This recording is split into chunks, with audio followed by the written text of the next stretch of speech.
As a coach or educator, you probably already know that online is the best way to reach people without being limited by geography. But what about the limit of time? No matter how tightly you schedule Zoom calls, there's only 24 hours in a day. That's why online coaches across industries are using memberships to multiply their impact. Tom Gelly is one of those coaches who's built a thriving business using the membership model. In this conversation, he'll share his best tips and strategies so you can do it too. Tom, thank you so much for joining me today to talk about big picture skiing. Can you introduce yourself and your membership? So my name's Tom Gelly, and I would call myself a ski coach, really. I spent a lot of time traveling the world between the Southern Hemisphere. You can hear from my accent, I'm Australian, but I would go over to Canada and America and teach skiing for many years, and did it to quite a high level.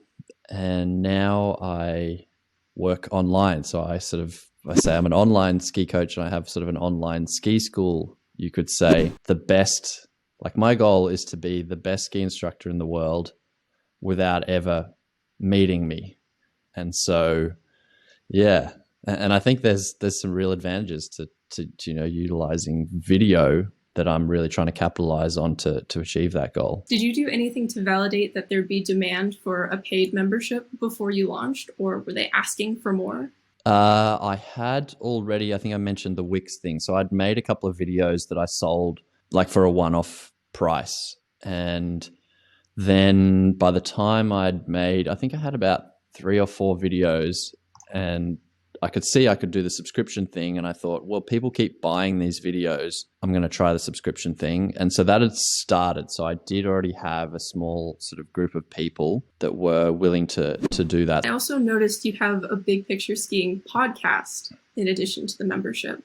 Can you talk a little about when you started that and why you added it to all of your content offerings? Yeah, that was actually the earliest thing, Okay. I would say, or really early on. Because right before podcasts became really sort of big, I think it must have been like 2013 or something like that. Maybe even 12, because I had sort of met a lot of interesting people in the industry and realized that there were great conversations we were having, but that was sort of privy to only like the top level of people. I made this podcast to share that information, and it was super dodgy. Just not very good quality sound. But anyway, there was great content, great info.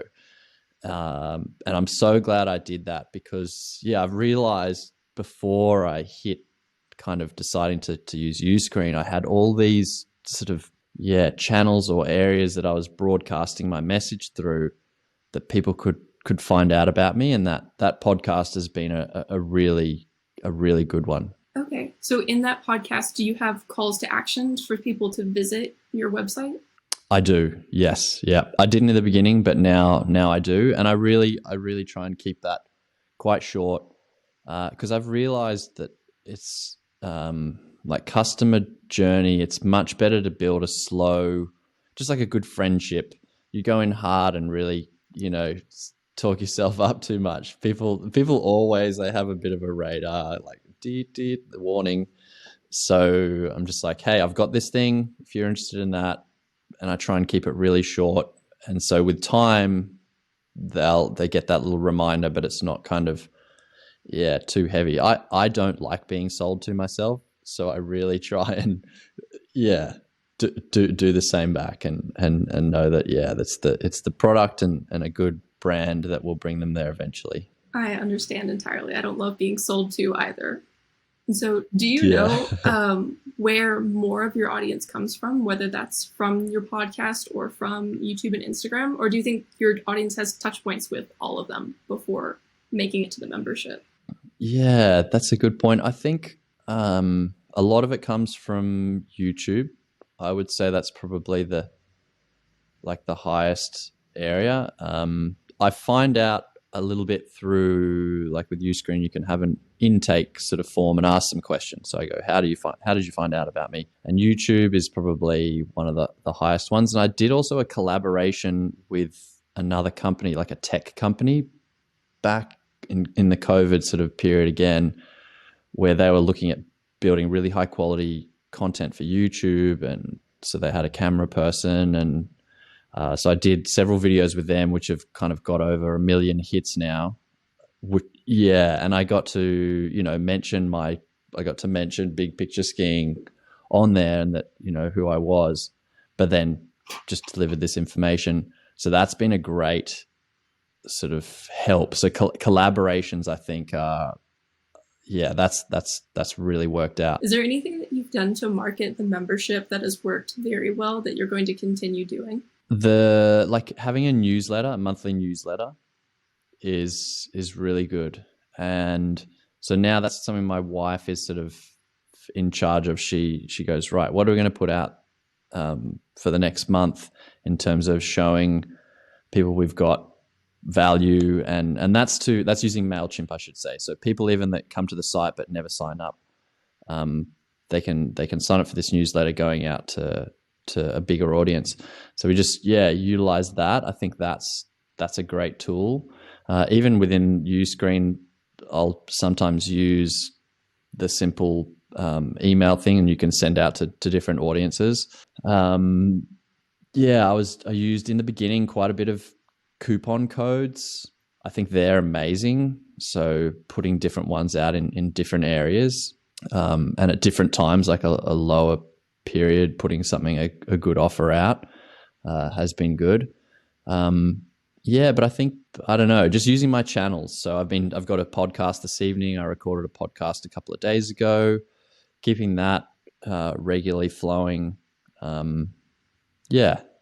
Though that's sort of the main areas I'm utilizing now. And then, just the slow feed of people finding, like you said, the touch points of like, oh, they listened to a podcast, or they saw some YouTube videos. Oh, and they saw my Instagram account.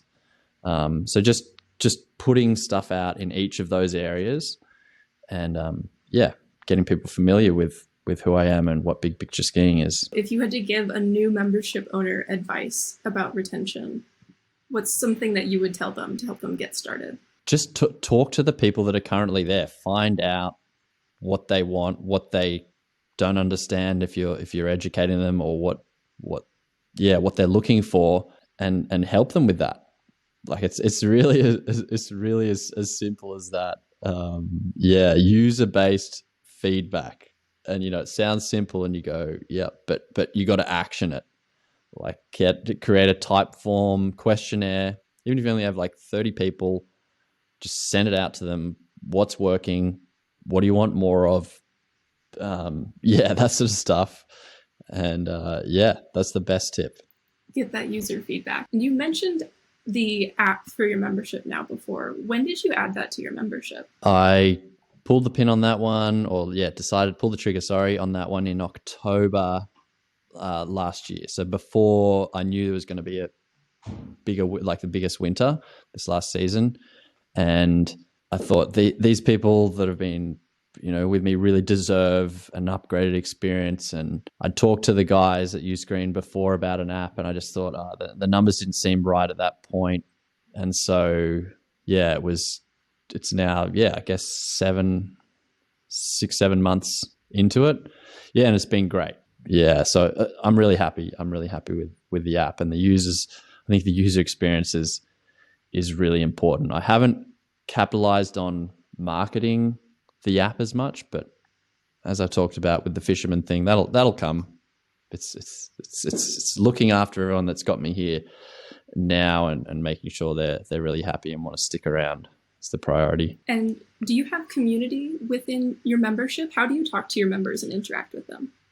So I use the community feature, and that part I'm slowly now working on building that, because there wasn't really much activity.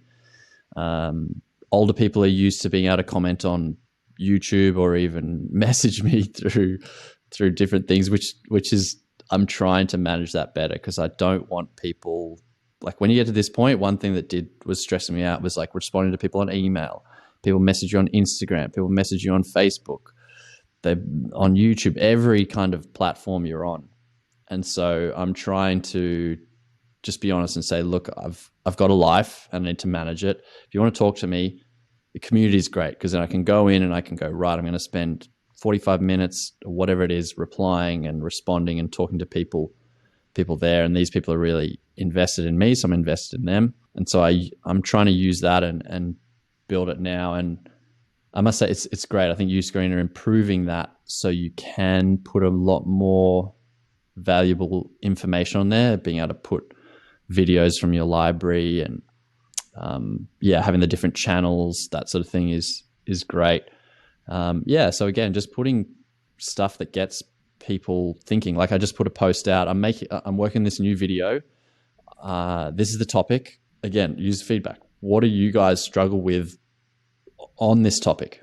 And then so already all these people are commenting, and I've got information that's actually, what they want to hear about now to be able to put into content they'll watch. If you had to go back right before you started the Big Picture Skiing membership, what advice would you give to yourself? I don't think I would change anything, to be honest. I think that, so if this is speaking to people that are going to think about starting something, all I'd just say is go. And that MVP, minimum viable product, have that in your head. One of my best friends, we were talking about this, and he just said, don't try and make it really good to start out with. Just put something out there and see what sticks, what works. That was like the best thing, because then I just took action and started doing it. I see a lot of people get stuck when they go, oh, well, that's not right, or I'll wait till I get this camera, or whatever it is. I think if you have good information, even if the sound's not great, the resolution is low, blah, blah, blah. If you really want to share this information, just get it out there. So yeah, to your question, I don't think there would be much other than go for it again.